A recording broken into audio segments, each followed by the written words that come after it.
is coming in. It's 85058 on the text, 85058, and you can also phone in 08085 909 693.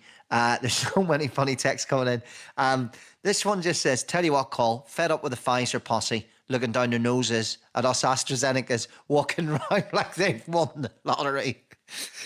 Do you know what? It's so funny and it's so first world and it's so ridiculous, but absolutely notice that when you go to, because I am vaccine-less, but I do know I'm like nine times out of 10 going to get the AstraZeneca, being in my 40s, I'd imagine. But it is, when you say to someone, what one have you had? And listen, this is not a scientific thing, and it's not, there's no need to be serious, it's just a joke. But when it's Pfizer, they tend to have the same smugness to them that Prius drivers would have, you know, back in the day. The first people that drove hybrids or electric cars or have solar panels. Yes, Pfizer. I had the Pfizer. It's that type of thing. So I know exactly what you mean. Right, 85058 on the text, 0808 909 693. We're doing your happy stories from today, where depending where you were across the UK, different things opened up, whether it was getting a haircut in Scotland still, which I've been, it's been a week now, isn't it, for that? Whether in Northern Ireland you're simply able to go out and do things you haven't been able to do for a while. Still waiting from someone from Northern Ireland to get in touch who bought a caravan, which was one of the things you could do today. From today, I kid you not, in the official guidelines, people can buy caravans or motorhomes. If that happened between now and 12, I would be so happy. But no matter what it is, big or small, 85058 08085 909 693. Feeling the weight lift a little bit just talking to you. You're listening to the Colin Murray Show, weeknights on BBC Radio 5 Live, and we'll be back after we get your 11 o'clock news. The voice of the UK. This is BBC Radio 5 Live. BBC News at 11 o'clock. This is David Harper. The government has announced that it's achieved its target of offering a first coronavirus vaccine to the top 9 priority groups by the middle of April. The groups include everyone over the age of 50 and people who are considered to be at high risk of becoming seriously ill. People in England and Wales were able to experience something resembling normality today as shops on the high street reopened their doors for the first time since December. But although there were lots of queues, business was down by about a quarter compared with the same period 2 years ago. In England, pubs, bars and restaurants were also able to serve customers, albeit outdoors. Jack Stein is the executive chef at Rick Stein Restaurants. It's more just really to gear up for that bigger opening of the indoor space in May. It's good to actually have this month of sort of getting things together, getting our suppliers, our fish, our meat, our dairy suppliers up to speed. It's not too bad. We probably will break even across the month, but again, getting people off furlough is the most important thing, I think. The state of emergency has been declared in the US city of Minneapolis following the fatal police shooting of another black man. The police authorities say Daunte Wright, who was 20, was killed after an officer accidentally pulled her gun out instead of a taser. His death has sparked growing unrest in the city as the George Floyd murder trial enters its 3rd week there. President Biden appealed for calm. There is absolutely no justification, none, for looting, no justification for violence. Peaceful protest, understandable. And the fact is that, we do know that the anger, pain, and trauma that exists in the black community in that environment is real, it's serious, and it's consequential. The government has ordered an independent review of the activities of the collapsed financial company Greensill Capital.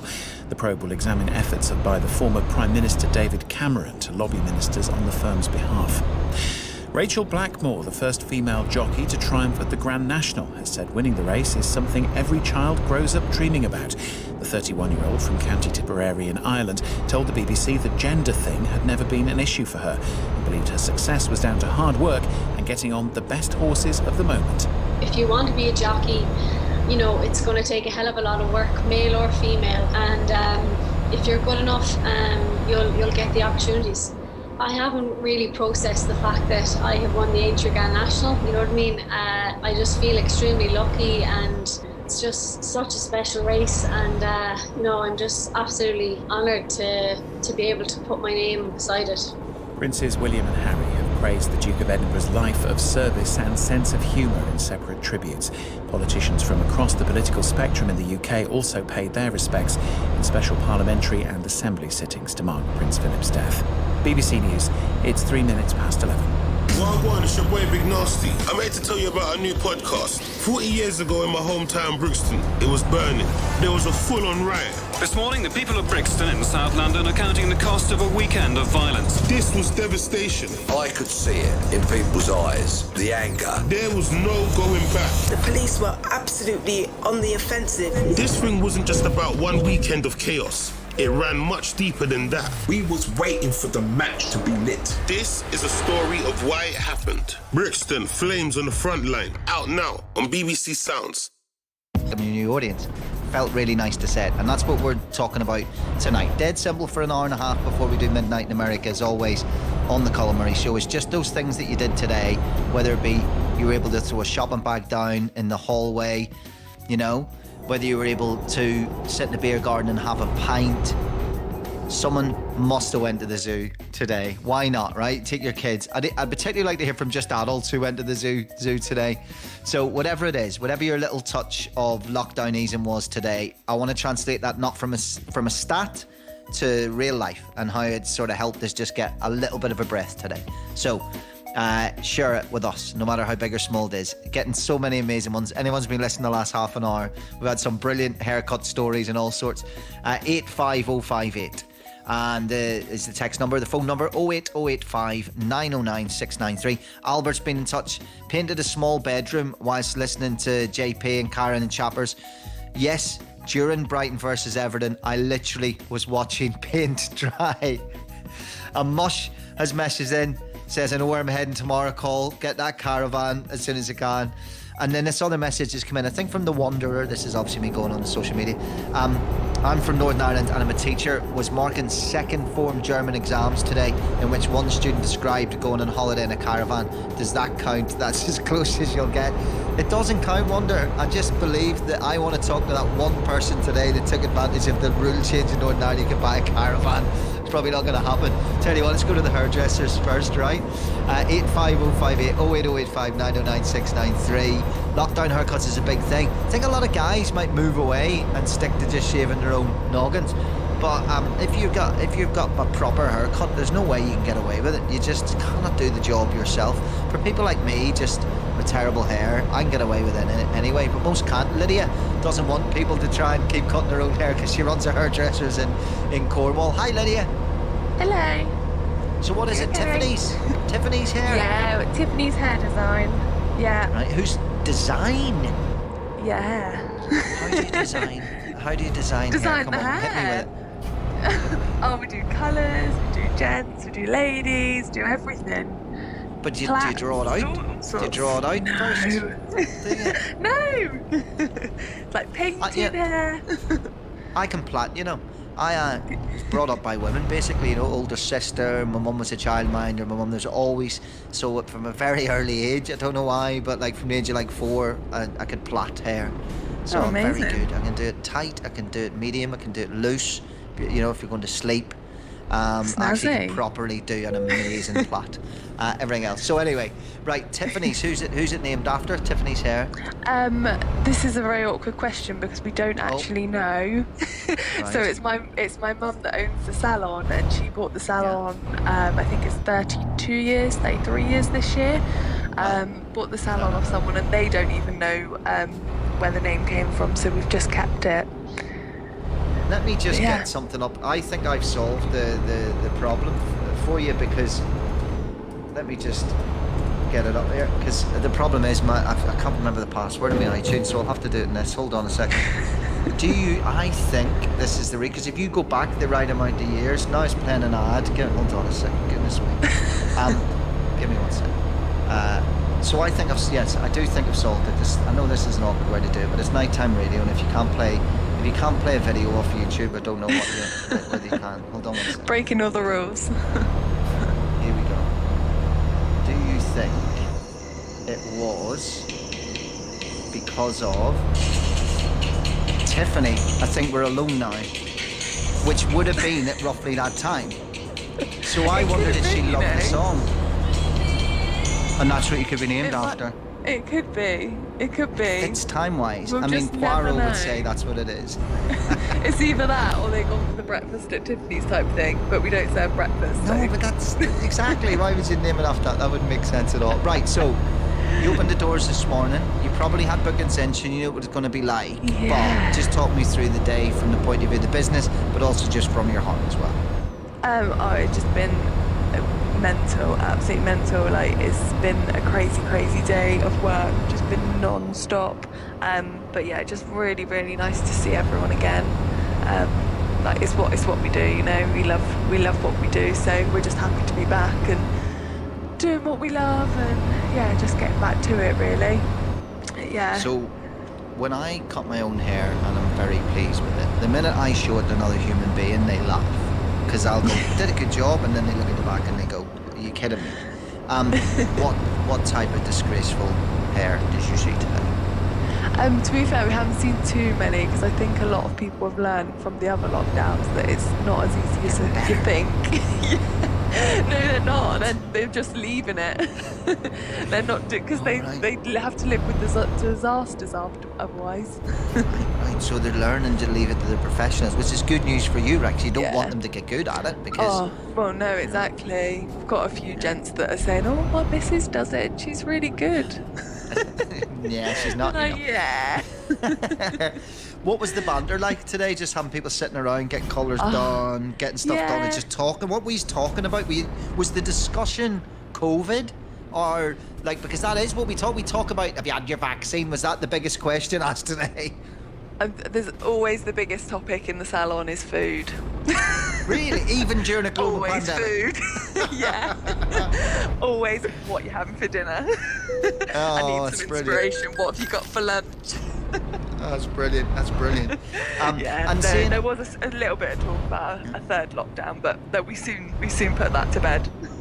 Yeah, that's good. We just got to hope that this time we're easing up the way we are. We've all got a bit more about us. We know it a bit more, and the vaccines are going to be the key. Now, what's skin testing? Because is that what you've been doing? Yeah, so that's what I've been doing all day today. So I've blocked out one of my first day back, which I don't think my clients have been happy about, but it's been needed to do. So we've had to skin test everyone again, and this is something that the National Hair Federation have advised, that everyone gets reskin tested before you have a colour at any of your salons. So I know quite a few places aren't doing it, but they should be. So you you kept all your regulars waiting an extra day? Yeah, I've kept them all waiting an extra day. All the other stylists were working, but I was just, But I'm really glad I did, because the phone was also non-stop, so I wouldn't have got to my clients anyway. I would have been on the phone all day. They love you for doing that. Yeah. Yeah. How many people? How many chairs do you usually have working, and how's that changed, or do you just divide the chairs? So we actually have 4 stylists and we have 8 chairs, so we can all have 2 chairs between us, so we can go from one chair to the other while the other one's being sanitised, and then we can use another one, and then we can go back to that one, sanitise the other one, and so we're really lucky. We've got quite a big salon where we're all really spread out, and like I said, we've all got 2 chairs each, so we're really lucky like that. We can have we've got another room as well where we can have bubbles of people, so if there's a family they can come in a bubble, and we've got a whole separate room for them so they can go in there, and it's difficult when they've got kids and things, so it's when I was young, right, I'll not name any names because I wouldn't want to offend, you know what I mean, and I'm sure the old lad's gone now as well, but we used to be this one barber shop that everyone in our school had to go to, right? It's like quid a haircut or whatever, and there was the old guy that ran it, who was everyone was afraid of him because he just handed the same haircut out to everyone and had done for 50 years. But he also kept the scissors going non-stop, even when he wasn't cutting, and he'd catch you with it, he'd nick you with it non-stop. So he went out with more plasters. And then there was this young dude who gave you the best haircuts you've ever. Like, he was amazing. Now, the young dude, I think, went on to own like 7 salons, right? But at the time, he was just the trainee in this place, and you used to queue up, and it was like the difference between, you know, heaven and hell. And you knew the kids that had got, I'll not say his name, the owl lad, bless him, because they were all at school with like cuts in the back of their neck, and then the other half of the boys, it was at barbers, we all had the best haircuts. Yeah, you could not tell him anything, but the other guy, you could bring in a picture of Bros, do you know what I mean? And they cut your hair to look like any 80s rock star you wanted to get that haircut. It was, so I love it. And the community of the hairdressers is so important, and you've got that back to, I think that's the key thing, whether you're doing skin tests, families. Lydia, just the community's about what this is about today, whether it's whatever you've done, that little thing is just a bit of community in it. Oh yeah, definitely, and just catching up with everyone. Like, everyone just can't wait to catch up with us and see what we've been up to. And you're tired from work. I can hear it. Oh, I've had to keep myself awake for this. A lot, see, because people are tired. It's great. You're tired from something. And then we've gone to IKEA after work as well. So we've been doing a house renovation. So it's been loads of stuff going on. But no, I've really enjoyed this lockdown. To be fair, it's been a good time. Got lots of stuff done. Oh, it's been the opposite for me, but that's the thing, isn't it? It's all different, isn't it? Yeah, well, that's the thing, yeah. Yeah, here's the haircuts and £1.50 bath mats, and thank you so much for staying up. Yeah? Yeah. Take care. All the best. Yeah, cool. No, thanks very much. No, you can't. All right, take care. Bye. Bruce is where I'm going to be from this Friday in Sheffield. How you doing, mate? Hi, Colin. Looking forward to seeing you in Sheffield at a social distance, of course. Yeah, I can't wait. And you know, the fans will creep in day after day, which is nice. Oh, yeah. To be fair, I'm just looking forward to being in a different town for a bit. This one's get me down, so I can't wait to just get out, because it's been regional lockdown for so long. So we'll give you a warm welcome. We'll give you a warm welcome when you go to Sheffield. Mate, there's a wee coffee shop just beside Crucible, which there's so much, and I'm gonna go in and you get a cake and you get a coffee, and then I turn left and then left. I go and get a Paris pork sandwich. Can't wait. Cannot wait. Anyway, I think I know the coffee shop, because I think Ronnie likes to go in it as well. Yeah, I've seen him in there a few times. Yeah, the main girl that works in there, the one with her arms are tattooed. You know, the one with black hair. Yeah. I love that. Such a small world, and someone rings up and asks the radio station, and we get there so quickly. But Bruce, what was your lockdown easing day like? It wasn't too bad. As soon as I finished work, because I wanted to race to the hairdressers on my bike. So I cycled up the hill, pushed my bike most of the way, and then got there just before the hairdressers closed at 5 o'clock. Amazing. How much did it cost you? It was $5.99. It was Easy Barbers at Woodseats. There's an Easy Barbers near the Crucible, so if you want an Easy Barber haircut. How bad a state was your hair like before you went? It was totally long and all over the place, and because I work at a sweet factory and it gets all hot and sweaty and stuff like that, so I just really needed it. Yeah. So if you need any sweets delivered. And you'll be in a world of pure imagination. I'm guessing it's not like that, right? No, mind you, my wife calls me an Oompa Loompa. So. What sweets? I don't mind. I mean, other sweets are available and all that, but what is this the actual sweets you have to stop yourself eating every day? Things like pear drops, cola cubes. Oh my God, rhubarbs and custards? Yeah, correct. Oh, mate, I couldn't do it. Oh, I would be the size of a house. Oh, I love all that. Oh my God, do you have lemon sherbet? We do, yeah. Oh my God. I'll have to bring you a sample while you're in Sheffield. Mate, if I see a wee short man with green skin and bags of sweets, I'll know what you... and good hair. Brilliant, Bruce. Thank you so much, mate. Nice to speak to you. Nice to speak to you. Have a good day, mate. Have a good day. Bruce in Sheffield there. His day was getting a haircut from Easy Haircuts for $5.99 after working in a sweet factory, and Lydia was giving people skin tests in her hairdressers. Now, why is this all tied together as news? Because when we locked down, to measure mental health is much more difficult, and if there's one thing that we're going to talk about in this show for years to come is measuring our mental health and taking it more seriously, because if we learnt anything in the last 18 months, it's surely that we have to talk a bit more about our mental health, like we do a rag nail or a broken finger or a hair out of place, depending on where you are in the scale. So it's just brilliant to hear everyone's happier moments, and there's been many nights there hasn't been happy moments to talk about when it comes to a news and sport channel, you know. Andrew's in Smithick. I'm going to pronounce it Smithick or Smithick because there's the Smithick's beer. Smithick? Hello there. Good evening. Hiya, mate. How good was Smithick? It's pronounced Smithick, yeah. Smithick, there you go. Not too bad, mate. Not too bad. Right, tell me about your day, mate. Right, well, my day's been great, actually, because it means that I have finally been able to go and buy a brand new washing machine. Mine packed up completely during the lockdown, and so obviously I couldn't wash my clothes in the normal way. All the laundrettes are closed as well. So I had to resort to washing my clothes in bowls of hot water by scrubbing the clothes together as hard as I could, you know, in the old-fashioned way, and then wringing them out as best I could, and then popping them into the tumble dryer to dry. Because of course they take longer to dry that way as well. But today, finally, I was able to go and order a washing machine, which should be turning up on Thursday. Did you have one of those washboard things, you know, you see in the old movies? Oh, no, I'm afraid not. No. Right, you didn't fashion one of those out of a few spoons and a couple of sticks, no? So it was just... Oh, so no, what would it you didn't do? occur to me, no. I was just rubbing the fibres of the clothes together. Which you probably had as a more clever idea. So what were you just... So you've been just living out of a bucket? Basically, yes, these big plastic wash bowls, what you'd normally wash yourself in, you know, the great big ones, you know. Oh my goodness. I wash, you know, like trousers in one, shirts in another, so as not to cross-use the water, obviously. Yeah. Did you? Just doing it that way. Did you push the boat out in the old spin cycle on the? Did you? What's the capacity of your new washing machine?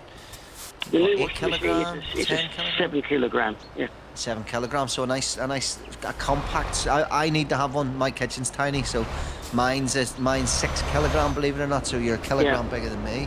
So, right. But listen, it's perfect, right? No more washing out of a bucket.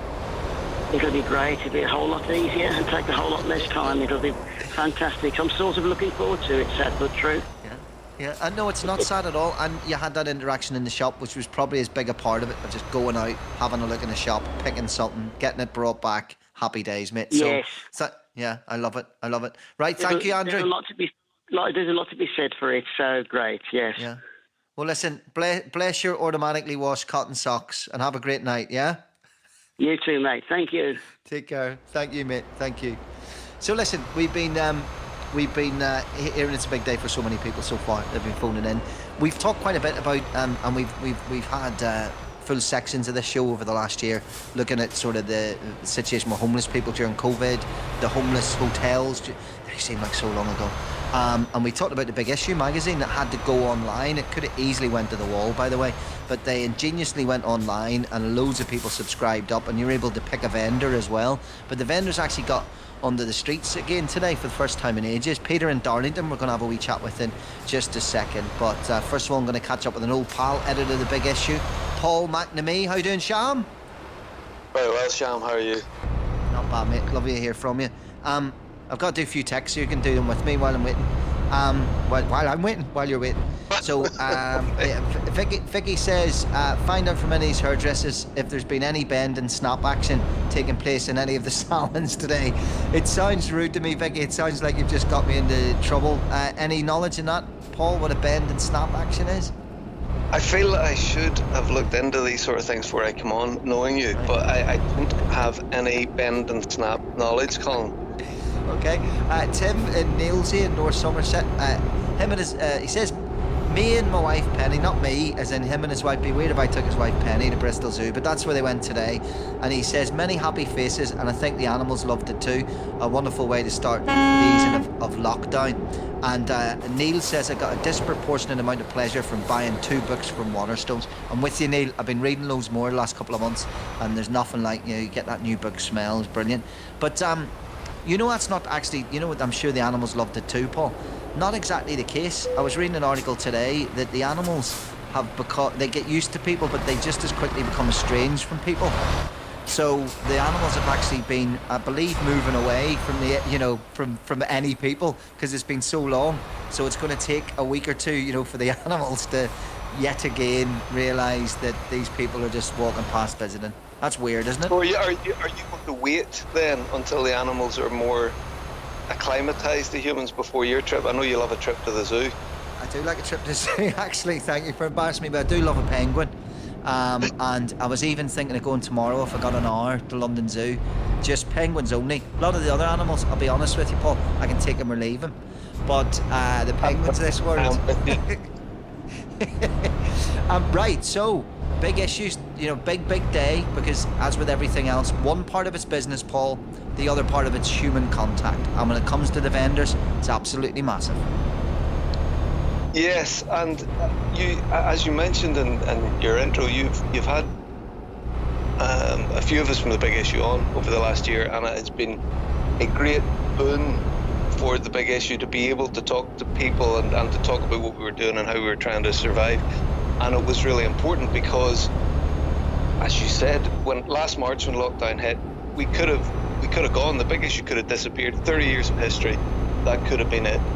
And then there was the reinvention, and there was the subscription, and there was going into shops, which was a radical move, and the digital edition, and all these developments that happened really quickly. But all the way along, and even when we came out of one lockdown and then we were into another, all the way along, that separation that vendors felt from their readers and that readers felt from the vendors was really, really keen and tough. And that was the thing that was the hardest. You could never get around it. We did a lot. Readers helped and supported, and they gave us money. And in fact, they subscribed and helped so much. We were able to get £1 million to vendors through the period of lockdown, which I still think is a phenomenal amount, considering how close we were to not being around at all, to be able to help. But even with that, there isn't the interaction. There's not the ability to go out and laugh and smile and talk and be amongst people, which is so vitally important for the vendors. So today, to be able to do that, to get out, it's such a phenomenal change for so many of them. And I talk on Twitter to a lot of boys, and they send messages, and for the last little while they have been so desperate to get out, so keen, so ready, and then today the day came. It hasn't happened in Scotland yet. I should say that it's another 2 weeks before we're able to sell again in the streets of Scotland. But from what I have heard across England, it's been brisk. That people are showing up, they're supporting their vendors, they're buying the magazine, and that is brilliant. And I want to encourage them to carry on doing that. I can't. I say a wee lady. It's because I'm talking to you. That's why I'm saying a wee lady. There's a wee lady with pink hair that does this. She's got a pitch in Covent Garden. And I always say hello to her when I go past, but there's a weird thing happening there. I'm not sure she likes me, Paul. But I say hello to her all the time. She always gives me a look like, stop saying hello to me. But I'm looking forward to seeing her when I go down. I imagine how you can listen to her. She will be ready with, socially distanced, open-armed, non-physical touching hug. We'll see. I don't even think a global pandemic will bring me closer to her. But this comes in here, actually, funny you should say that, Paul. A Big Issue vendors messaged in from Elgin and said, not had a clue when I'll be allowed to go back to selling, but I can't wait. That's from Fender and Elgin. Well, Fender, by the way, brilliant name. Fender, there you go, mate. You've just heard it. A couple of weeks, Paul? Yeah, April 26th. All being well, unless there's some other change in Scotland. But at the minute, that's the date we're got up for. Happy days. Well, listen, put your feet up. A little early on, I spoke to one of the vendors who's been out for the day. His name's Peter, and he's been out selling the Big Issue in Darlington. Peter, thanks for talking to me today on 5 Live. I really appreciate it. No problem, mate. So you were back today selling the Big Issue. Talk me through your day. It was a bit wary, a bit scared at first, but as soon as I got my picture, I got on with what I usually do best. Sell the magazines. why a little wary and a bit scared? Because I was talking to someone in the coronavirus call-in last week who, just because they were shielding, they started to get worried about going out. They started to get worried about doing the normal things. Was it just getting back to it after so long, Peter? It was getting back to it, and plus handling money-wise, if you know what I mean, because I've got a device, the contactless machine, so I wanted to get that with my money, but I can't do it at the moment because I've got to make the money first then to do it, you know what I mean? Yeah. You said a great quote, which I read, which you said, "I miss my pitch. I could sleep there if I would," which is exactly the opposite of what the big issue's trying to achieve. But Peter, it did work that way for you, didn't it? Because you've been selling it for over a decade, and well, you tell me, but you know, you're only homeless for part of that, and then it's been the big issue's been the thing that's helped you, you know, maintain a property, hasn't it? Yes, it's kept me on the straight and narrow. I don't know where I'll be if it was a big issue and the people around me. So what was it like when it sort of you weren't able to sell it then? Did that mean there was more of the other struggles that came to light? Yeah, bills and stuff like that. Yeah, it comes in, doesn't it, into your head? Yeah. How long have you been selling it for now? Moved from the Midlands in 99, and I've been on and off since 99. Mate, you should be getting a medal or something. You should be getting. Do you not get the 25 years? They should give you a medal. I should do, but I'm just happy to help other people out as well. You know what I mean? Yeah. What did you miss most about not selling it, apart from the money? It was the customers. It's always been the customers that people just don't buy the magazine, come and say hello. Everybody knows me in the town. So it's overwhelming because I have a lot of compliments and saying, "Oh, well done, Pete, we missed your friendly face and all that." So I do miss it. I really do.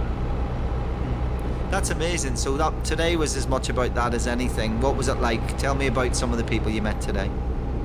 I did meet one that I've never met before, a new customer, and she wants to sign up on the contact machine. So as soon as I get that sorted, I'll be able to get her up and running on the machine with a card, because it's more safety for me, if you know what I mean, what's going on and everything else.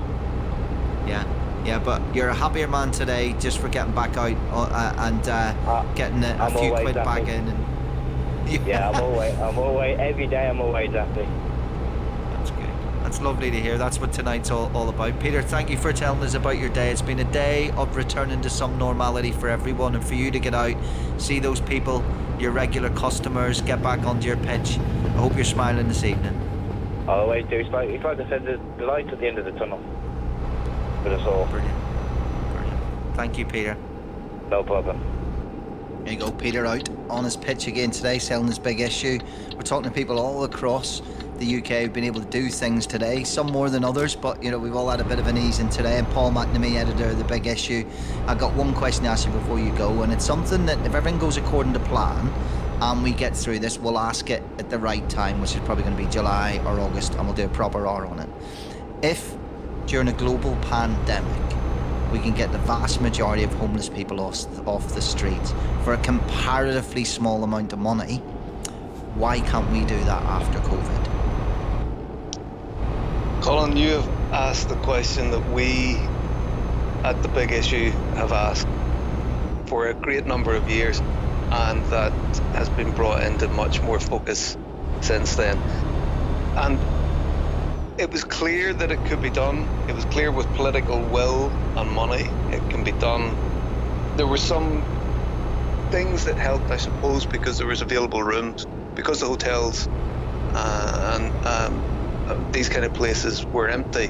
It meant that people who were homeless or were vulnerably housed or really at risk could be put into those places.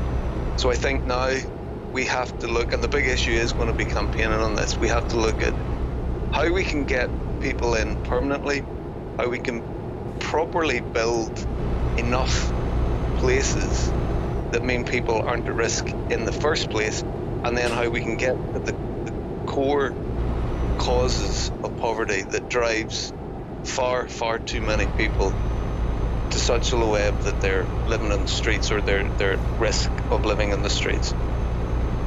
We'll definitely create the environment for that conversation to happen, and we'll try and pull the right people together to have that conversation on air from all sides, because it's one we definitely have to have. Paul, thank you so much. Thank you so much for joining us again. Another happy thing today, see these big issue sellers back out in their pitch. Always lovely to talk to you, and work Thanks. out that bend and shake thing for me, whatever it was, for next time, yeah? I'll let you know. It's great to talk to you. I'll catch up with you soon. Speak to you soon, mate. Take care. Right, what a celebration it is. I'm loving all your texts. With half an hour left before we move to midnight in America, I'm already sort of mourning what I'm not going to be able to read out, and the calls I'm not going to be able to put on air. But I can't wait to do it. But let's take a little break now. Let's get your news and sports headlines. Here's Aaron Paul. Listen on BBC Sounds. This is BBC Radio 5 Live. Thank you, Colin. A state of emergency has been declared in the US city of Minneapolis following the fatal police shooting of another black man. The police authorities say Dante Wright, who was 20, was killed after an officer accidentally pulled her gun out instead of a taser. His death has sparked growing unrest in the city as the George Floyd murder trial enters its third week there. President Biden has appealed for calm. The government has announced that it's achieved its target of offering a first coronavirus vaccine to the top 9 priority groups by the middle of April. The groups include everyone over the age of 50 and people who are considered to be at high risk of becoming seriously ill. People in England and Wales were able to experience something resembling normality today as shops on the high street reopened their doors for the first time since December. But although there were lots of queues, business was down by about a quarter compared with the same period 2 years ago. In England, pubs, bars and restaurants were also able to serve customers, albeit outdoors. Princes William and Harry have praised the Duke of Edinburgh's life of service and sense of humour in separate tributes. Politicians from across the political spectrum in the UK also paid their respects in special parliamentary and assembly sittings to mark Prince Philip's death. In tonight's sport, on West Bromwich Albion recorded back-to-back wins for the first time this season to keep their slim hopes of Premier League survival alive as they beat Southampton by 3-0 at the Hawthorns. VAR, however, was once again the talking point this evening after it failed to reverse an offside decision, which cost West Brom a goal because officials could not find a definitive camera angle. And their manager, Sam Allardyce, was glad it didn't cost his side the 3 points. I think VAR has been a disaster for us today on the first goal, because you look at that, it's definitely a goal.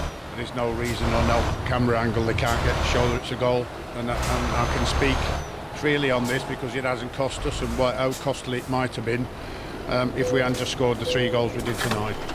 In the evening's other game, Brighton and Everton played out a 0-0 draw. Brighton are now 7 points clear of the Premier League's relegation zone. Wolves have confirmed that their forward Pedro Neto will miss the rest of the season with a knee injury. Meanwhile, Aston Villa have also confirmed that their striker Trezeguet will have a knee operation after picking up an injury against Liverpool at the weekend. To cricket, and there was a stunning win for Punjab Kings late on as they beat the Rajasthan Royals by 4 runs. That despite Rajasthan's Sanju Samson scoring the first century of the new IPL season. Don't forget there's more IPL action on 5 Live Sports Extra tomorrow from 2:55 p.m. as the Kolkata Knight Riders take on the Mumbai Indians. And in cycling, Mark Cavendish won his first race in 3 years with victory on stage 2 of the Tour of Turkey. The British cyclist produced a perfectly timed late sprint to pit Belgian Jasper Philipsen on the line. And that is your latest from BBC Sport. BBC Sounds. Meet Sam, mother of 4, enjoys tinkering with cars, born and raised in the sleepy American suburbs. So how did she end up living with extremists in Syria? I'm not a bad person. I'm not a monster. And then there's this IT technician. He's in his 30s and goes on business trips to China. Why is he on the FBI's most wanted list? What started out as cybercrime is now tipping into threats of real-world violence. There's more than meets the eye. Listen to I'm Not a Monster, The Lazarus Heist, and more true crime podcasts on the BBC Sounds app. Colin Murray, Monday to Wednesday nights on 5 Live. Yeah, welcome back. You're live with Colin on 5 Live, and we're just spending 90 minutes into the last half hour of just, celebrating those little human moments today that we had with the lockdown ease in different parts of the UK, but all lifted a little bit. Turns out the bend and snap, as 7,346 of you have let me know, is quite a rude thing from the film Legally Blonde, but I'm not in the mood for apologising tonight. I'm just going to move on to more text. Jane in Cardiff says, thanks for just reminding me here in Wales that I'll be celebrating my second lockdown birthday on Thursday, but I can see my children and grandkids this time around, so I'm so happy. Claire and Devon, on the subject of people who get Pfizer over AstraZeneca, she says, good evening, Colin. Pfizer's are the new vegans. They have to tell you about it. They just can't help but tell you about it. Another one says, Colin, after work today, I went straight to the gym and it lifted me so much. Best feeling ever. Loads here. In Northern Ireland, Jen and Donald says, wave kids off to school this morning by 7:30. Still working from home. Don't want to peak too soon. So planning to take my car to be washed later in the week. And loads of people just said it was cold today to have a drink, but they did it. This one sitting in a beer garden with a hat, scarf, gloves and a big coat, but the buzz was so worth it. Adam says it's been a non-stop joyous sight, listening to giggling adults over the simplest of things. It's lifting the spirits all day long. That's very sweet of you to say that. And Hugh in Coventry messaged in and said, how are you, Colin? What my favourite story from... This is funny, it's worth the laugh, right? He says, my favourite story from lockdown is a friend of my mother-in-law got a pedicure through a cat flap. Every time I think about it, it makes me jump. That's brilliant, you. Pedicure through a cat flap is... You get to think about that, right? That's a sentence that was never uttered by a human being until COVID. Pedicure through a cat flap. Let's bring in Jane, who's owner of a gym, CrossFit in Rotherham. Hi, Jane. Hello, Colin. How are you? Good. You ever had a pedicure through a cat flap? I haven't actually, although now I'm really wondering why I didn't do that. It's a genius idea, really, if you think about it. I'm sure there's loads of people who've done stuff we're not afraid to admit. But listen, for you, we've been talking about all these easings of restrictions, and gyms not only have had it hard from being locked down, but I think also will have to deal with the fallout of people's change of habits after lockdown as well. So today, tell me what today was like. Today was absolutely incredible. It felt like we hadn't been closed, which was lovely. We were greeted by smiles, people just really keen to come and get fit. Yeah, and just to not finish your exercise in the same place that you eat your dinner, in the same place that you've had to work, in the same place that you watch TV, in the same place that you get washed. You see, Jane, this is my theory in this. Everyone's looking at the stats as to what people are going to do when we get past this ghastly bag of genes. They've said more people want to live outside of cities, more people will work out at home, more people...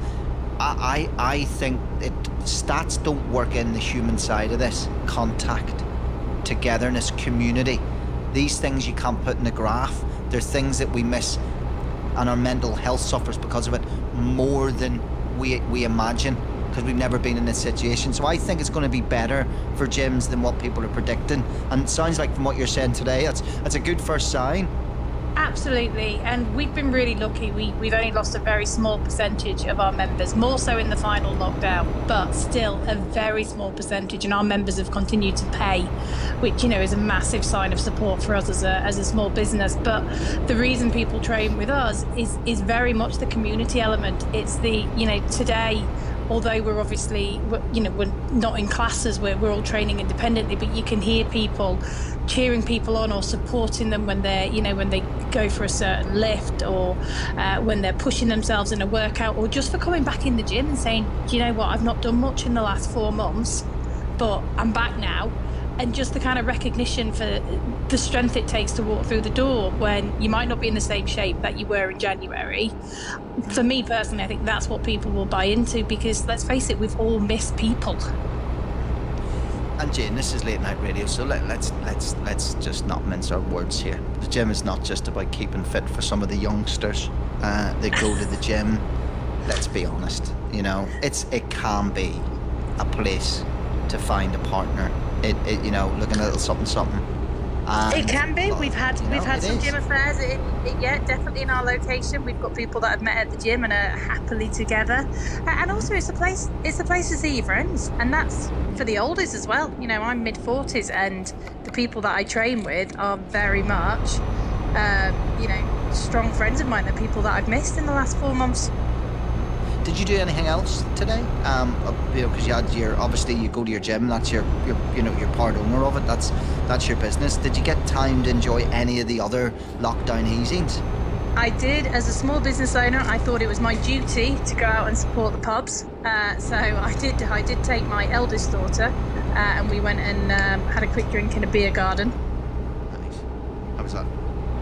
It was. There were definitely more young people in the beer garden than there were in my gym.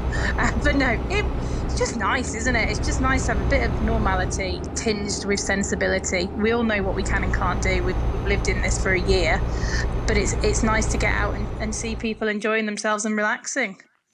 That's exactly what it is, Jane. It's exactly that. Just those little bits of normality. Are people allowed to swim? They are, aren't they? Indoor pools. Yeah, they're back open as of biggie, today. Isn't it? Oh, yeah. That's a biggie. I miss that so much. That might be the thing to do before the Penguins. Brilliant. Jane, thank you so much for telling us all about it. And you're not a Rotherham fan, are you? You don't watch the football, do you? I'm not any form of football fan, but if I was, I'd be Sheffield Wednesdays.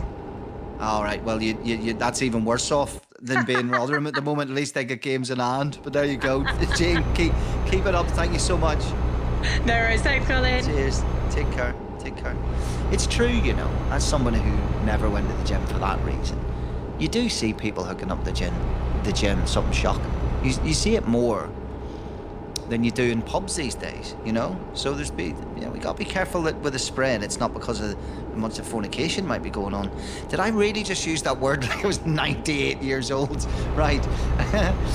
Right, listen, zoos, big for me. Glad to really, it's good to see they're open. Mike Jordan, my favourite Michael Jordan, is Director of Animals and Plants at Chester Zoo. How you doing, Mike? I'm good, thanks. How are you this evening? Good, nice to talk to you. Thanks for asking. Not too bad. Definitely my spirits are lifting with all the people I've been talking to here. Absolutely. So how's it been down the zoo today? Tell us all about it. It was a really nice day today. I mean, we've obviously been looking forward to this day.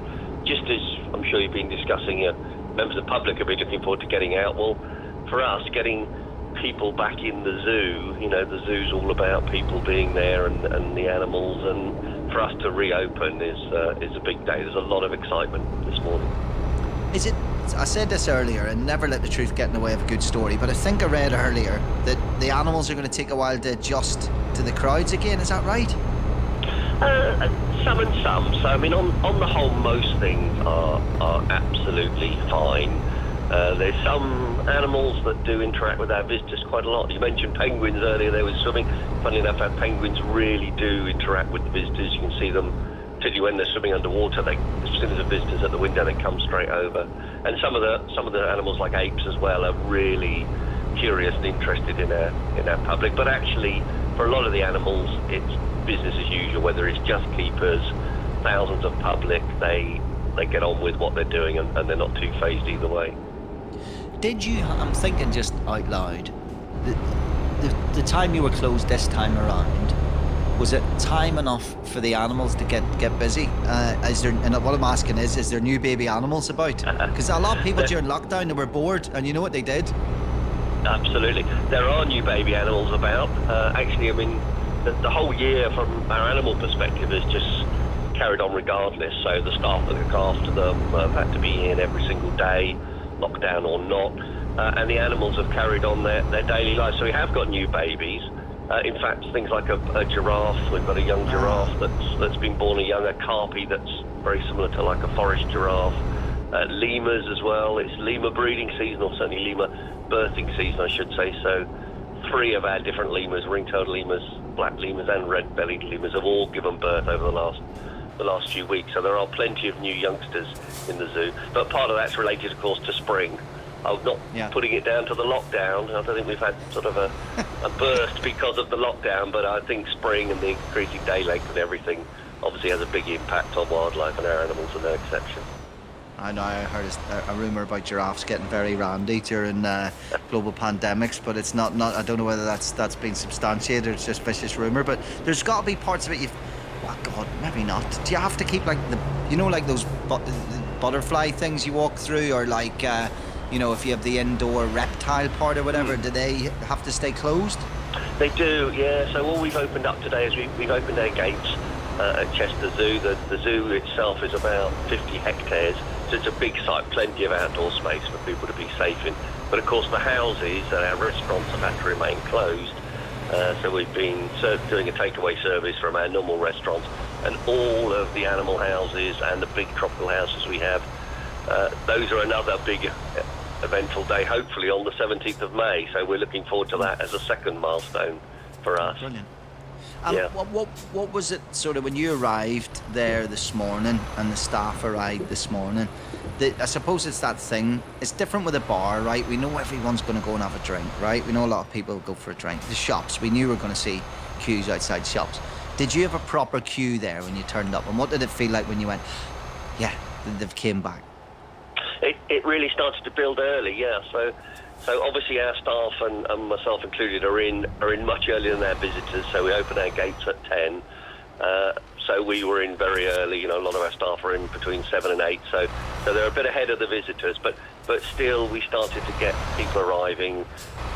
Certainly by sort of 9, 9:30, there was quite a lot of people arriving, and we managed that. So we've got sort of staging areas and progressively open areas to let people, particularly at the moment, space themselves out and have plenty of room. But you could really see the excitement. I mean, to see people there this morning at 9:30, especially families and young children who have clearly really missed being outside, missed the spring, missed the zoo. You could really see the excitement building in them to have their sort of day out at the zoo again. It was lovely to see, actually. Really lovely. Love it. Love it. Thank you very much for joining me, Mike. Really appreciate that. Thank you. Not at all. It's a pleasure. Bye. Take care. That's the Director of Animals and Plants at Chester Zoo, Michael Jordan, whose favourite animal, no doubt, the bulls.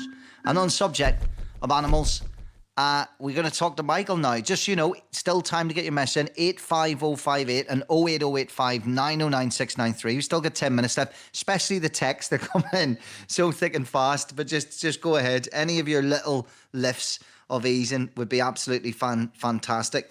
But Michael, how you doing, mate? You all right? Yeah, I'm sound. How are you? Yeah, not bad, mate. Not bad. So you're in Cumbria?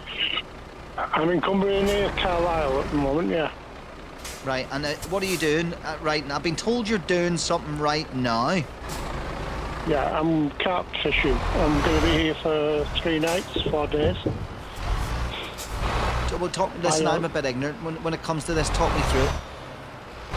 Right, so carp fishing, it's a bit of a... People seem to think, we catch fish and kill them and everything. That isn't what happens. What we do is we catch fish, we weigh them, take photographs of them, treat them for any sort of sores they may have from spawning and things where they might be missing scales, and weigh them, and then we put them back. The idea of that is that in future fishing sessions, the fish will be bigger. We might catch them again, and then we can see how they grow and how the fish progress. So do you stay out all night, or is it night fishing and then you sleep during the day and then back? Because I think you said 4 nights, 3 days. So how does that work? Yeah. Well, we've just got night fishing allowed again now after the COVID, because we've been allowed. We have been allowed to day fish, but not night fish. Now, you might be able to tell me the reason for that. I don't know, but anyway, so we could day fish, but then we had to pack up when it got dark. Now we can sort of night fish again, so we can do 72 hours, 96 hours, whatever. Maybe it's. I think it could be because you can see people during the day for social distancing, but at night you might not be able to see the other fisher person. Well, the thing is, where I'm fishing in a minute, it's a 3-acre lake. We've got 3 of them, so 9 acres. In this 3-acre lake, I'm the only one fishing on this bank. There's 3 other anglers on it. So there's nobody here within 400 metres of me. Sizes. Shape of sizes. So, yeah, so, and it's the same on where the next guy's fishing. He's got about 300 metres from the next guy. So all this about this social... I mean, it's a bit like golfing and things like that. You know, when they came out with this social distancing and stuff, there are ways around it. You know, well, the best thing is just keep it, keep your distance, which you're doing. Yeah, well, you just have to work it out. The people who are playing golf, instead of having a tee-off time every 10 minutes, you just have every 20 minutes. Right, exactly. Just space out more. Yeah. Michael, are you cold? Because I've just done a wee search here on the weather in Cumbria at night. It's goes to -3 tonight. You got your thermals on? I haven't got my thermals on, but my tent and everything is starting to ice over now, yeah. Yeah, I think you might have misjudged this in all the excitement, because it's minus every night for your 4 nights, or is it just am I just soft? Are you fine in that weather? Yeah, just soft, because we have these tents. We've got twin skin tents. We've got 5 season sleeping bags and everything. We're fine. I like the fact that somebody who's just got a line and is catching fish, one fish at a time. You made the point of saying, "Oh, put them back." I watched the thing the other night about the commercial fishing. Oh my goodness me! Scrapes these nets are the size of like 85 football pitches, and they're scraping up everything. They're scraping up everything. Like, oh my God, it's so heartbreaking. Exactly. They're taking the actual plants away, the coral. They're catching whales and dolphins. It's tragic to see. This is where the real problem is, isn't it? The fishing is that, you know. Yeah, but the big problem with that is they're not even using everything that they're catching. So a lot of the stuff is getting thrown back dead. They're killing stuff, throwing it back dead. It's not being used for anything apart from recycling where other fish are going to feed off it. But it's just a total waste. This is totally different. This is a sport. Exactly, man. So we're catching them and we sort of put them back just so that we can catch them again. So hopefully in 2 or 3 years' time they're going to be a bit bigger and healthy. Hope you catch a big one. Hope you catch a big one tonight, mate. Thank you so much for talking to me. Really appreciate it. Thank you. Okay, take care, mate. All the best, pal. That's Mike in Cumbria, who's our cart man out fishing. Going to squeeze Gavin in. Hi, Gavin. Hi, Colin. How are you? Seven Oaks. You in Seven Oaks? Yeah, just around Seven Oaks, in a nice little village called Shoreham.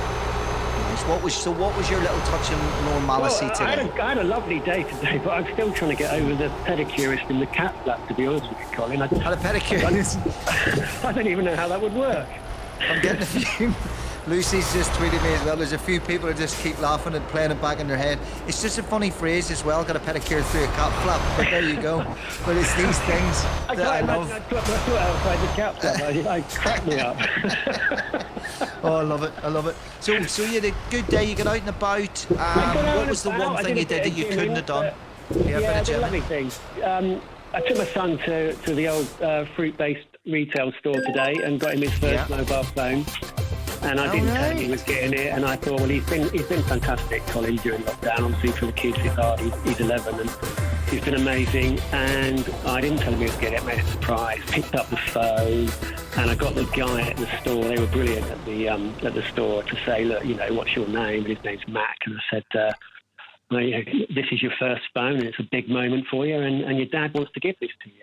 And his little face just went completely silent. He looked at it, he couldn't believe it.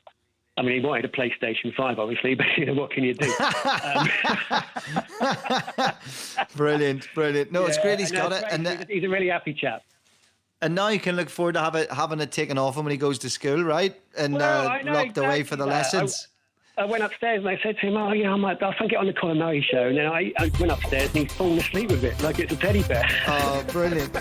Oh, no, it's great. That's the modern world now. But it's interesting they said about, kids shouldn't have the phones out in class. And I thought, well, I would agree with that. That's probably a good thing. It's more for safety, on the way home and the way to school. Exactly. But then I thought, hold on a second. You know what they're like? They'll have it up on their computer anyway, because you can get WhatsApp up on your computer. And I thought, hold on, the richer ones will have a watch. They'll be getting it, and it was like, there's no stopping it. There's actually no stopping it. And anyway, they're just going to pass notes. To putting all the parental blockers I can on it. There's never enough.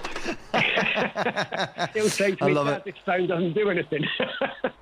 Brilliant. I love it. Brilliant. Thank you, mate. Well, listen, lots of love to you, and I love the kids, and thanks so much for calling in. Take care, mate. Thank you. Mate. Thank you. Same to you. That's Gavin in Shoreham in Seven Oaks. He took his kid for his first phone today. So everything from people fishing to going to gyms to getting their hair cut. No caravans. With no caravans bought in Northern Ireland, apparently, or certainly no one listens to this show, but you could do that as well. We had people in the pubs. We had talked to a big issue seller who was out in his path seeing all those familiar faces. We heard from the zoos, and you pull it all together and you go, well, that was light and frothy. Well, actually, no, it's not, is it? It's right at the centre. What makes us tick? The everyday things that we haven't been able to do. And I think it's really, really important that we celebrate those, because this is not going to follow a path that is predictable, because it never has for us, has it? There's always a surprise around the corner, and some of them are great and some of them are nasty with this COVID-19. So on the days when we have a lift in our spirits, it's so important to celebrate it as news in the same way as we celebrate the negatives. Adam says, Adam, I read your message. We get just loads coming in. I don't have time to do them. It's such a shame. I won't have time to do it. But loads of people. Jill said that she went back to the gym. Her son's 24. He went to the gym. And her mother, 82, went to the gym as well. So that's brilliant. Thanks for all those. We're going to do Midnight in America as always next between 12 and 1. There's light-hearted stuff in there, like the Masters, very serious stuff to deal with at the top of that as well. And as usual, we've got a fantastic guest list to take us through Midnight in America tonight. Thank you for all those messages. Really good fun tonight. Really good to hear people that just had that little ray of sunshine here, there and everywhere. If you haven't had it, we're here for company for you. I didn't have it today. That was my ray of sunshine, talking to all of you and reading out your texts. And if you take anything away from it, pedicure through a cat flap. The voice of the UK. This is BBC Radio 5 Live. BBC News at midnight. This is David Harper. The government says it's reached its target of offering a first coronavirus vaccination dose to all adults in the UK who are in the main priority groups. This covers people who are aged 50 and over, the clinically vulnerable and health and care workers. Hugh Pym reports. The progress of the vaccination programme in the UK has been widely acclaimed, and it always seemed likely that the target of all 9 priority groups being offered a first jab by April the 15th would be met. A total of 32.2 million people have had a first dose. NHS England said that 19 out of 20 of those most at risk of the virus have been vaccinated. The pace has slowed this month because of supply issues with the Oxford AstraZeneca jab. Vaccination centres are concentrating on second doses.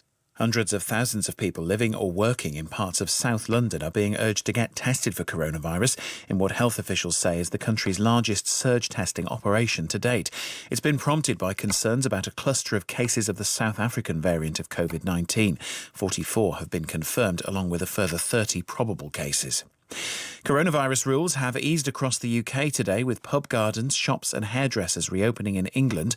Northern Ireland's stay-at-home order ended and pupils have returned to school in Scotland and Wales. A police officer who shot dead a 20-year-old black man in Minneapolis yesterday reportedly confused her handgun with her taser. The Brooklyn Center police chief called it an accidental discharge, which resulted in the tragic death of Daunte Wright. The government has announced that an independent review will be carried out covering David Cameron's lobbying of ministers on behalf of the finance company Greensill Capital. Mr Cameron, who texted the Chancellor and met the Health Secretary for a drink, welcomed the review and said he should have contacted ministers through formal channels. Meg Hillier, who's a Labour MP and chair of the Public Accounts Committee, says Mr Cameron needs to apologise. I think he needs to himself come and explain himself to Parliament, to my committee or another committee, and explain what he did and why he thought it was acceptable. He's got to be a bit like Caesar's wife if you're a former Prime Minister. You've got to be above reproach. And I think this is really setting a bad tone for British politics. The Liberal Democrat peer, Lady Williams, has died at the age of 90. She began her political career, which spanned 5 decades, as a Labour MP and minister before helping found the breakaway SDP and eventually becoming one of the leading voices in the Liberal Democrat Party. The Lib Dem MP, Layla Moran, described Shirley Williams as an enormous inspiration. I don't think, honestly, I would be an MP without having someone like her to have inspired me. There were so few women who were around at the time. I do think she was the greatest leader our party never had. I actually think she was one of the greatest prime ministers the country never had.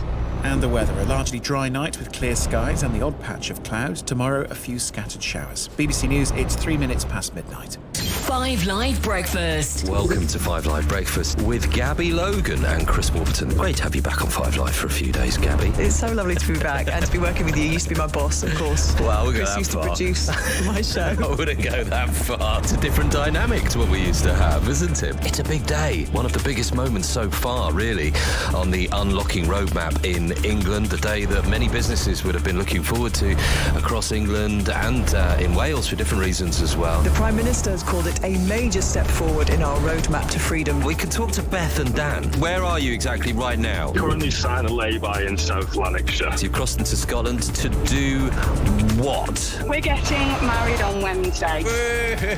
5 Live Breakfast. Back tomorrow from 6. Colin Murray, Monday to Wednesday night on 5 Live. And Thursdays for the coronavirus call-in at the moment. We are live. We spent the last 90 minutes just looking at day of lockdown easing and those little moments in people's days that brought them happiness. And thank you so much for all your calls and texts during that. But as always, we are live at the moment, and Dotman Abayo will be here at 1 a.m. So if you're staying up, if you're working the night shift, if you're carp fishing, Dotton's going to take you through the night. So Monday turns to Tuesday. At this time, the Colin Murray Show always turns its head west across the Atlantic, because this is midnight in America. Colin Murray on BBC Radio 5 Live. I will not make age an issue of this campaign. I am not going to exploit my opponent's youth and inexperience. Read my lips. I saw a crying, but I'm out on the road again. I'm on the road. I can say the people of this country have spoken. I come before you as a representative of the will of the American people. Now let's get it done. While we breathe, we hope. And where we are met with cynicism and doubt, and those who tell us that we can't, we will respond with that timeless creed that sums up the spirit of a people. Yes, we can. We will drain the swamp in Washington, D.C. The season, a time to build, a time to reap, and a time to sow, and a time to heal. This is the time to heal in America. And this is Midnight in America. We'll welcome a couple of guests from opposite sides of the aisles to talk through the main stories in politics. We'll also head and review the Masters with the one and only Ian Carter. But we begin tonight with the trial of former police officer Derek Chauvin, accused of murdering George Floyd in Minneapolis almost a year ago, 11 months ago now. The prosecution is nearing the end of the witnesses that they've called as it approaches 40 at the moment. But we begin with the shooting and killing of 20-year-old Dante Wright in an area just north of Minneapolis. This happened during a traffic stop at the weekend, and in a police conference today, which surprised most, they released and showed at this press conference the dramatic body cam footage from the incident, which shows a female officer firing one shot as Dante Wright tried to escape the scene. They say that the police officer fired her gun by accident instead of her taser. You've been hearing this in the news headlines. There's a lot to talk about with Robert Samuels, who's the national political reporter for the Washington Post, who joins us now. Good evening, good afternoon, Robert. Good evening, how are you doing? Okay, thank you for joining us.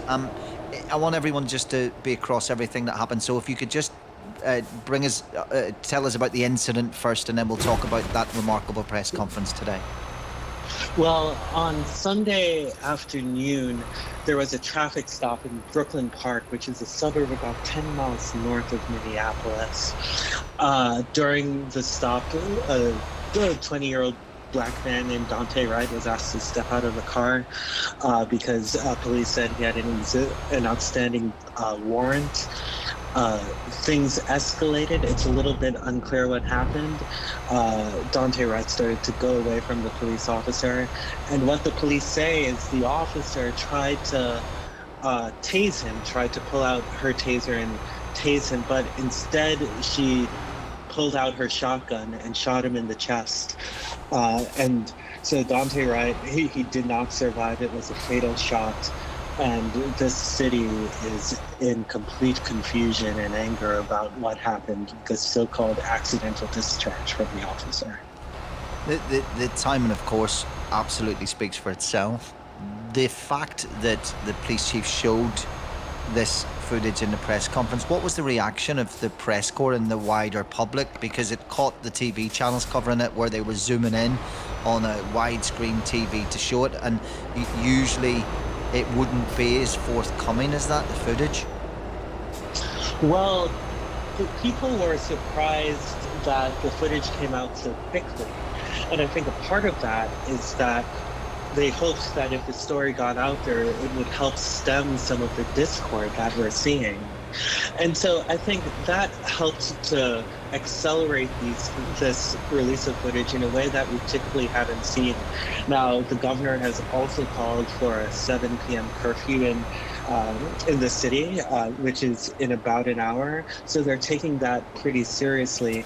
And also, you cannot ignore that this comes in the midst of a very emotionally intense trial of Derek Chauvin, the officer who pressed his knee into the back of the neck of George Floyd. And so there's a lot of tension, a lot of shock, and a lot of worry about what this might mean for the next few days in the city. If we have one more look at the incident, watching various commentators tonight talking about it on American television, They said that they checked the car, and I believe the car was out of tax, that when they checked Dante Wright's driving license, I think it was, or ID, he had an outstanding warrant for a more serious misdemeanor. I looked it up, though, and I believe in terms of the category they've referenced, that's stuff like petty theft, DUI, in that region of what the outstanding warrant would have been based on their definition. So these are not the most serious of crimes, right? And so there are a lot of questions about this. First, there's a question about the pretext in which the officer stopped him, that he had dangling air fresheners in the car, which seems like a bit of a flimsy pretext, although it's illegal. The outstanding warrants is also an issue. But again, for the people in this community and in this country at large, the question is, how do these things escalate to that point? And if you saw a 20-year-old who his friends and family say is a bit of, a very big presence, if they saw him running away, was tasing the right way of handling this case, and certainly was shooting him the right way to do it. Now, the police department is saying shooting was not the right way, or that was not the preferred way. It was a big mistake, which I think raises a lot of questions about the training of the officer. Yeah, a lot of critics were saying today, they're pointing out that you've got to understand whether he was trying to get away or not. They have his tags, they know who he is. Why does it need to end right there at that moment? And the second thing is, which will be just baffling to people listening, how you can pull a gun instead of a taser. So the gun is always in the prevalent hand. If you're right-handed, your gun's on the right-hand side, your taser's on the left, or vice versa. So whatever hand you would shoot with is the one that has the gun, the other one has the taser. But there's been incidents, Robert, before where they've both been at the same side or the wrong way round.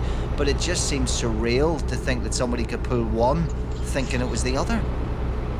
There's a lot of explaining to do about this, right? And this is a police officer. They're trained, and you can tell the difference. As a reporter, I can tell the difference between a pencil and a pen, or a laptop and a reporter's pad. And I'd imagine those things would be the same. So I think there's a lot of accounting for why the officer made that mistake, or whether or not it was a mistake. There are a lot of lingering questions about that. The other thing that you pointed out that I think is really interesting is this discussion of what justifies escalating an offense. Now, we know in places all across the United States, the idea of fees and issuing of additional tag, things like giving people tickets for things like dangling air fresheners or minor infractions, are used in suburbs that are similar to Brooklyn Center as ways of, one, boosting the local coffers, but also have been shown to disproportionately affect young Black people like Dante Wright. So there are a lot of questions.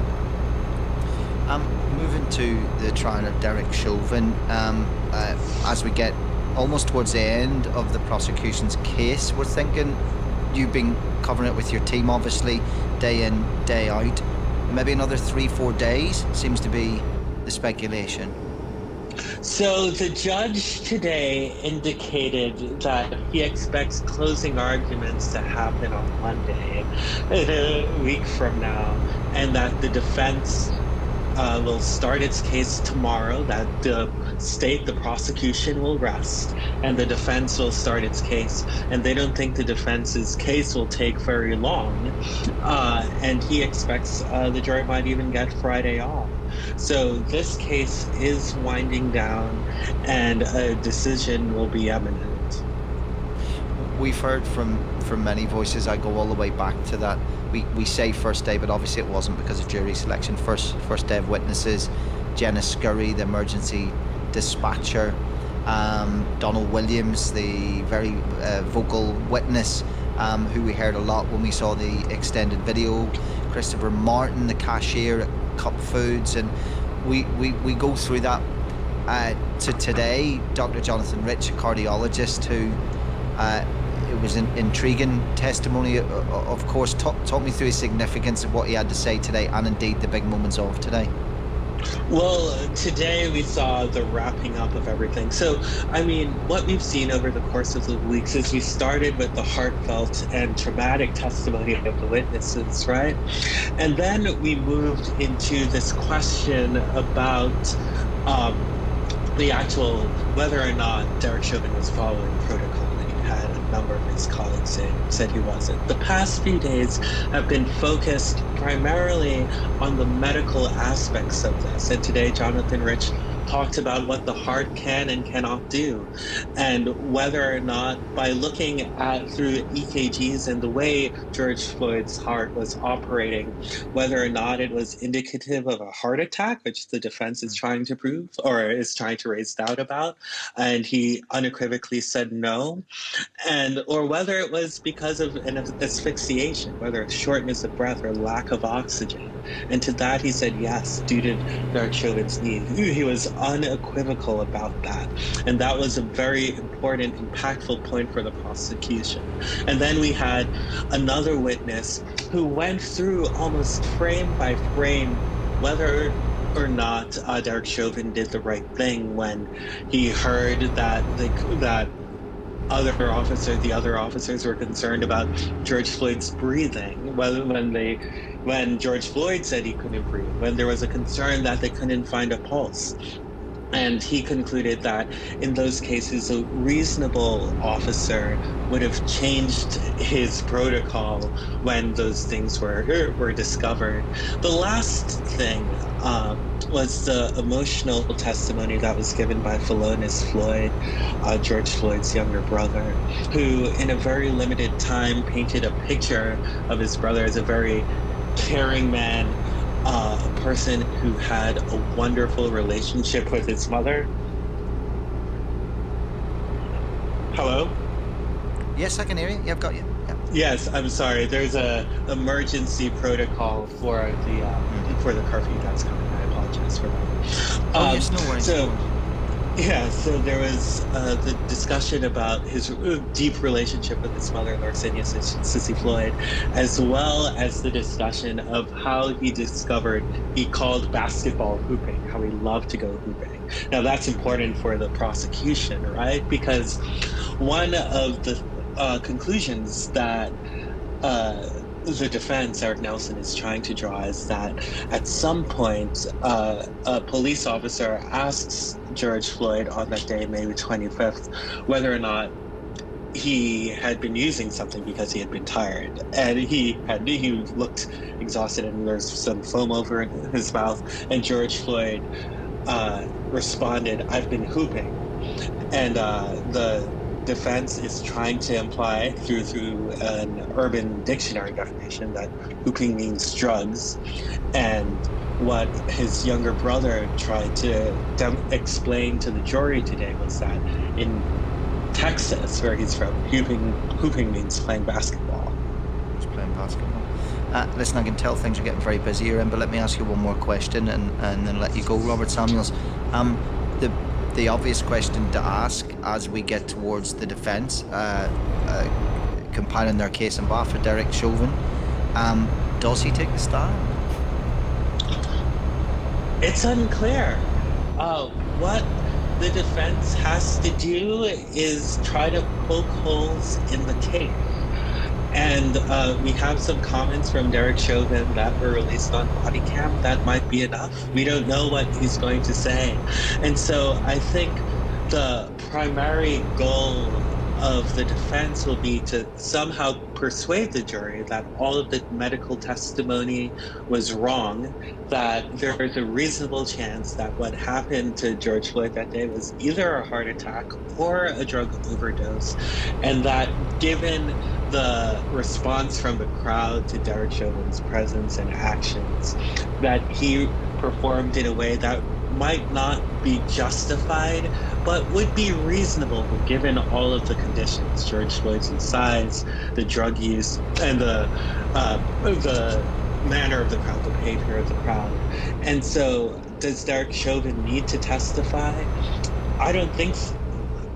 Would the world love if he got on this stand and said something about his actions? Absolutely. But I'm not sure that's going to be the cinematic denouement we would all love. Yeah. Well, we will see what happens as they'll make the case for the defence. Robert Samuels, I know it's been a really crazy day with everything that's been happening. Of course, Mr. Wright's, the video of Mr. Wright's killing being released, which people...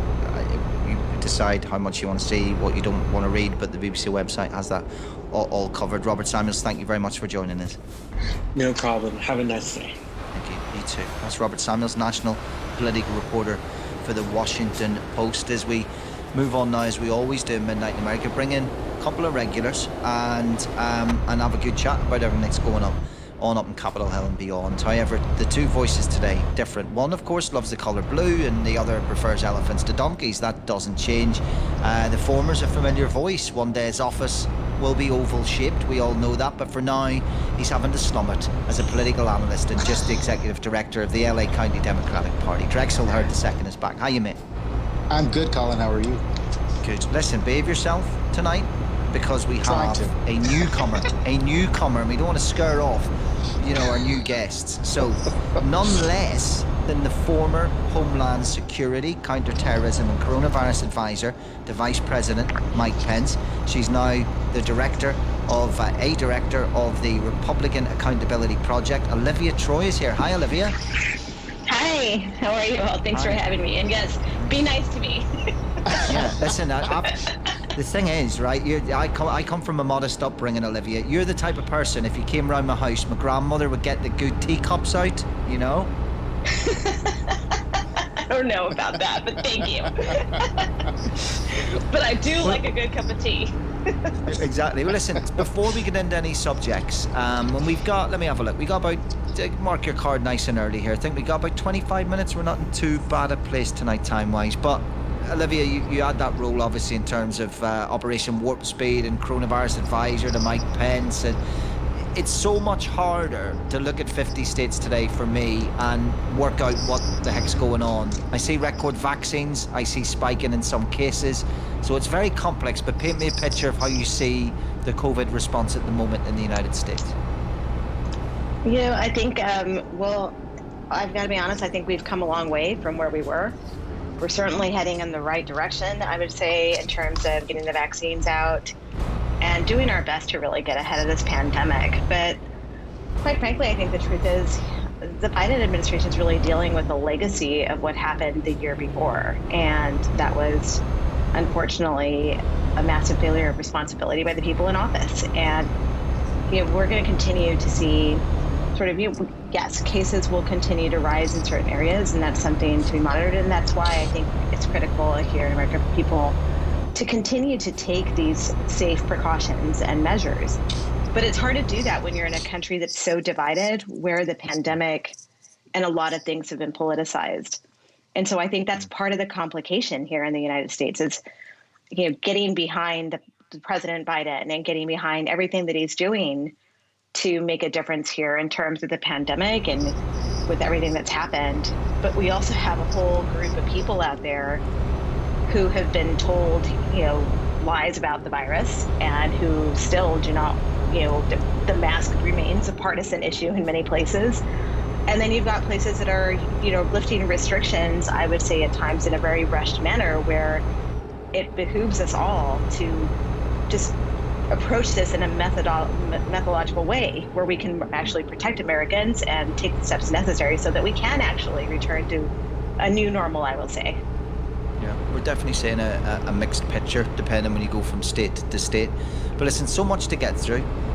Let's talk Dems and Republicans. The words infrastructure package, they're not sexy. Let's be honest, but this is huge. So stay with me. Please don't tune out just because I've said the words infrastructure package.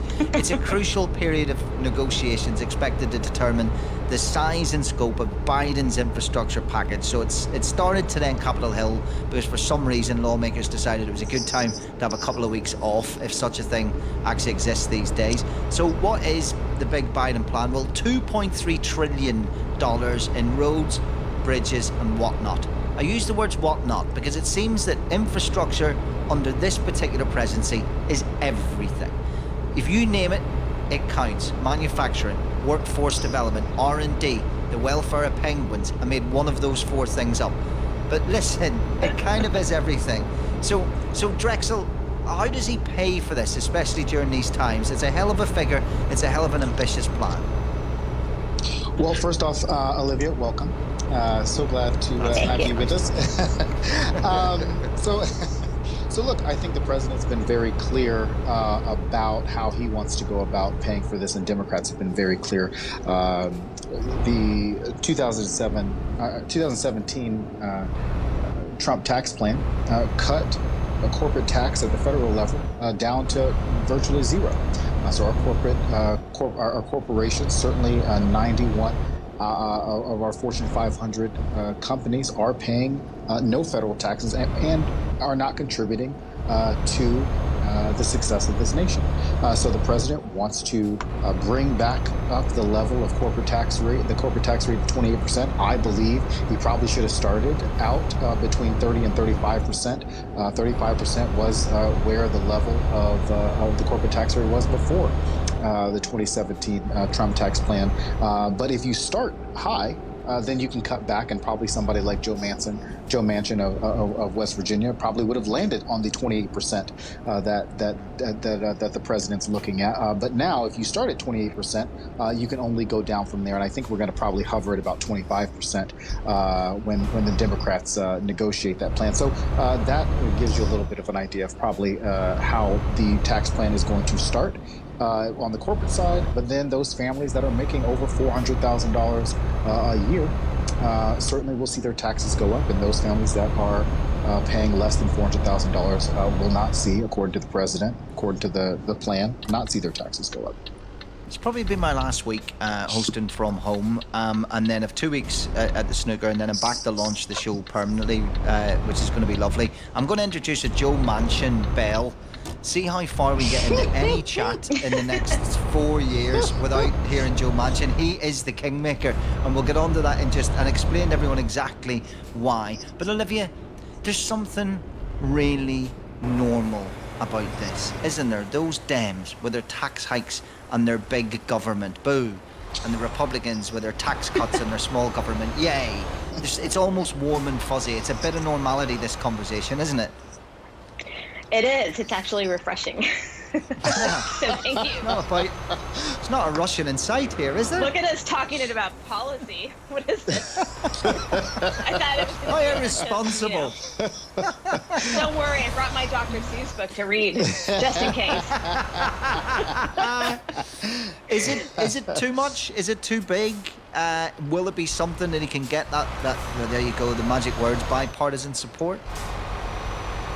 I think it's important for those Republicans that are left, whatever there is left in Congress right now, that want to actually govern. I hope that they will come to the table and that Biden will be able to find the few and far between, I would say, that are going to look at this and say, okay, what parts do we really want to endorse? And maybe we can negotiate on those that we're not okay with. I think you'll see some pushback on some of the climate change language, things that relate to that, such as the penguins. But by the way, I like penguins because they wear tuxedos all the time.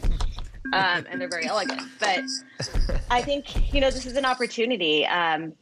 But I think it'll be hard. And I say that it'll be hard because I think that Republicans right now are focused on anything but governing. And we can get to Manchin in a second, but we can get to that conversation about how I do have respect for what he's trying to do and trying to create some bipartisan atmosphere.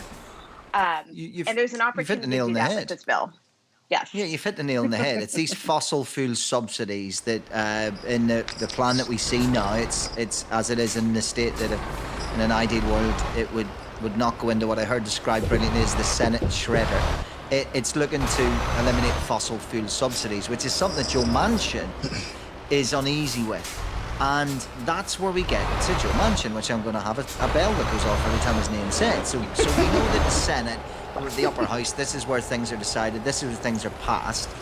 Joe Manchin's a Democrat, but we know it's 50-50, and he's a centrist Democrat. There isn't a Republican version of him right now. Would it be fair to say, Olivia, because I obviously used two of the experts, but Mitt Romney would have been the Republican version, so to speak, of Joe Manchin? I guess that's fair to say. Yeah, where he's willing to kind of negotiate. Yeah, close enough. I mean, there's not many to point to, so let's go with Romney.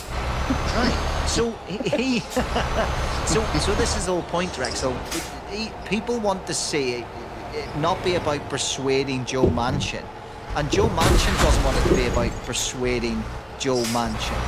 He doesn't see that as bipartisan support, which he's built a career on. So it's a massive test for Biden. Absolutely. I think that, I know you said 4 years of Joe Manchin, but in reality, it's actually only a year because next year we have midterms and there are 14 Democratic seats up and 20 Republican seats up. So anything can happen between now and election day of 2022. So I think what you're going to see is Joe Manchin, who won his home state of West Virginia, overwhelmingly, but also Donald Trump won the state of West Virginia also overwhelmingly. So he's trying to balance his side, and I know Democrats certainly look at him as problematic. But the reality is that, I live in the state of California. Alex Padilla is very different than Joe Manchin. What we do here in California is very different than what those West Virginia voters are looking for. And Joe Manchin is trying to bring back a little bit of what Joe Biden certainly wanted when he was running for office, which was how do we force bipartisanship? But as Joe Manchin has said, if it breaks down, he's willing to look at the rules of certainly of the filibuster to make necessary changes. And that may be, reverting back to one of my favorite movies, Mr. Smith Goes to Washington, and forcing people just to stand on the floor and talk it out, or read Dr. Seuss. So I think that's probably right, and that's probably what we're going to see. That's probably what it's going to end up being. If we've got one more reconciliation package. You saw the Senate parliamentarian ruled on that. But there are bigger bills that need to go through Congress, and I think that Joe Biden's patience is probably going to run out by November of this year. Just to really drive home the place that Joe Manchin is in, he's been serving since, I think, 2010. After the election that we just witnessed, the one that saw Joe Biden take the presidency, Manchin is the only Democrat holding statewide office in West Virginia. He's the only Democrat in West Virginia's congressional delegation. He is there alone. He is the speck of blue, So it definitely puts in the context of the balance he's trying to find. But we move on